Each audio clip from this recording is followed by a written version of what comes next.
Because our God is an awesome God. He is almighty. He is all-knowing. Give him praise in the house of God. It happened on an exact year, exact month, an exact day.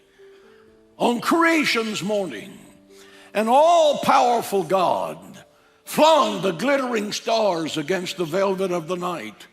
Why?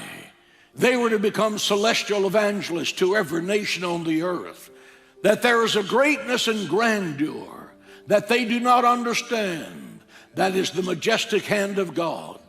An all-knowing, all-powerful, omnipotent God. That God is in control of planet Earth. Not the United Nations, not the European Union, not the tyrants and the dictators in New York, not the power-hungry politicians in Washington, not the fake news frauds that are tearing up this country, but our Father which art in heaven. He is in charge of this thing. God is in charge of your life if you let him. Hear again that God made you a free moral agent. And you have the right not to believe in him, but he also has the right to judge you for not believing in him. Don't ever believe that you're going to thumb your nose at God. Your life in a state of chaos and confusion. Are you stressed and depressed? Is your life constantly difficult with unending disappointments? Have you given up hope and embraced anger and anxiety?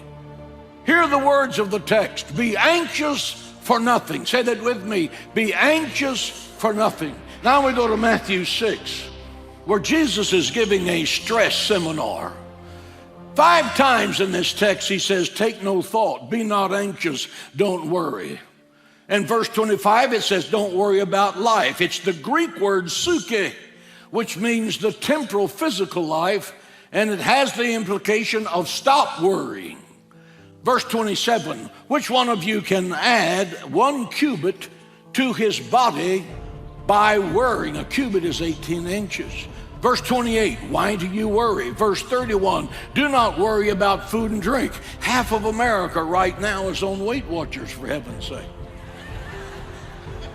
34, do not worry about tomorrow. The Greek word there is don't start worrying. So you have 2 Greek words here that say stop worrying, and if you are worrying, stop it, and if you stop worrying, don't start worrying again. Why? Because God is your Father. He is your provider. He is Jehovah Shammah. He is the Lord who is there. He is the Lord your healer. He is the Lord your defender. He is your rock. He is your fortress. He is your high tower. He's the one who calls and says, I will answer in the time of need. His angels go before you to make a way for you. They are your rear guard. He guides and he provides. He leads in paths of righteousness for his name's sake. Yea, though I walk through the valley of the shadow of death, I will fear no evil, because the God of heaven is with me. Give him praise and glory. Here comes worry, like a dark cloud to hide the sun, like a leech draining creative ability to think. Worry is a killer. It makes cowards out of strong and aggressive men. It fills the face with wrinkles and apprehensions. Are you listening, ladies? Wrinkles and apprehensions. You're smearing goo on your face that costs $50 an ounce, hoping it'll remove a wrinkle. The best thing you can do for your face is quit worrying. Worry proves that you don't believe God can take care of you. Worry is faith in fear. Worry is faith in fear. The 2 words in the New Testament from the mouth of the apostles, fear not. Fear not. Fear not the past. Why? Because your past has been forgiven and forgotten. Fear not the present. I will never leave you nor forsake you. Joshua 1:9. Be not afraid, for thy God is with you wherever you go. David said, yea, though I walk through the valley of the shadow of death, I will fear no evil, for thou art with me. Remember that death is now just a shadow. Worry is assurance that disaster is coming. Worry is believing in your personal defeat and despair. Worry is a polluted stream that flows through your brain, that drowns hope and optimism, that kills faith. Worry is interest paid on trouble that never happens.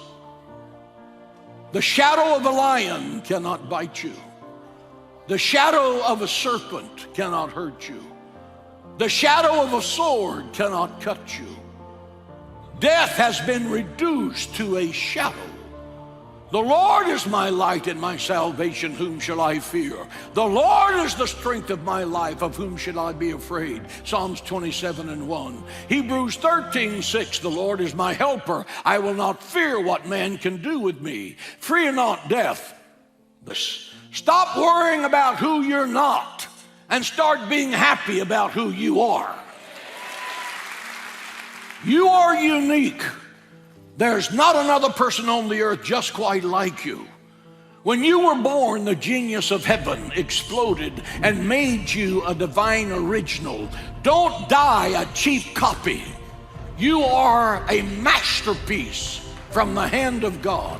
Lift your head, square your shoulders, act like it, talk like it, live like it. You are royalty. You are a child of the King.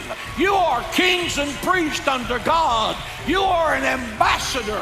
You are somebody. Give the Lord praise. You can never change what you will not confront. Say that with me. You can never change what you will not confront. To Tim and said, I can give you water. He was simply saying, I can give you what you need. I know what you need. I have it in abundance. I can give it to you, but you've got to ask for it. Worry is a rat. It cannot live in the secret place of the Most High. It cannot breathe in the atmosphere of faith. It cannot breathe where there is abiding confidence in the God that controls everything. If your life's course has been altered by crisis, if you're living with stress and worry, climb into the presence of the living God. Feel His peace. Feel His reassuring touch. Feel the love of God. Worry will disappear and victory will be yours. Give the Lord praise in the house.